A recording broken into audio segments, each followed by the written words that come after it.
Hello mga kagaga and welcome to my tutorial. So ngayon mai-share naman ako sa inyo kung paano natin i-recover ang ating Popo account sa Popo Live. At kung na-delete nyo na ang inyong Popo Live account, so punta lang kayo sa Play Store at i-type nyo sa itaas Popo Live, din i-click nyo lang at i-click nyo ang install. Sa akin is na-install ko na, i-click ko lang itong open. At i-click nyo tong parang ulo ng tao. Pag hindi nyo nakita, i-click nyo tong arrow na to. At makita nyo na yung parang ulo ng tao. At lagyan mo ng check itong I have read and agree. Napunta na tayo dito sa account login. At dito ilagay nyo ang inyong Popo ID. So dapat alam nyo ang inyong Popo ID. I-type lang natin dito ang ating Popo ID. At click nyo tong next para ma-proceed tayo for the next.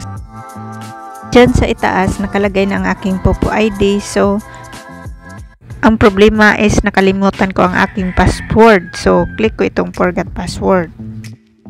Pag click ko sa forgot password, ito nang makikita ko. So, ang sabi dito, enter your phone number.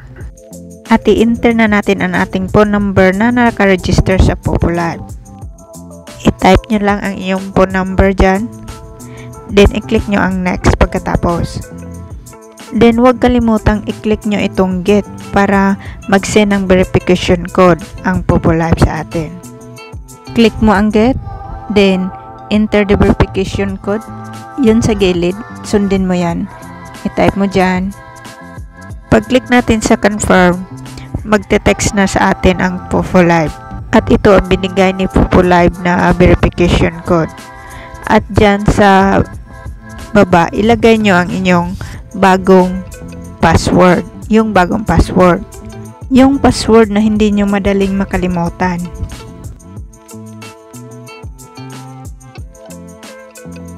I-type lang natin dito. Then, click mo lang itong next. At ito na, nakapasok na tayo. So, ganyan lang po kadali. Mga nagtanong sa akin na bakit daw hindi nila maklik ang forgot password. Baka siguro naban kayo ni Popo or else gumawa ka na lang ng bagong account at try mo wag mo gamitin yung number mo nga na-register kay Popo. At gumawa ka ng ibang account ng GCash. Pwede naman gumawa ng ibang account kasi 3 cellphone number ang limit ng GCash. At yung bago mong account sa GCash, yun ang i-register mo kay Popo.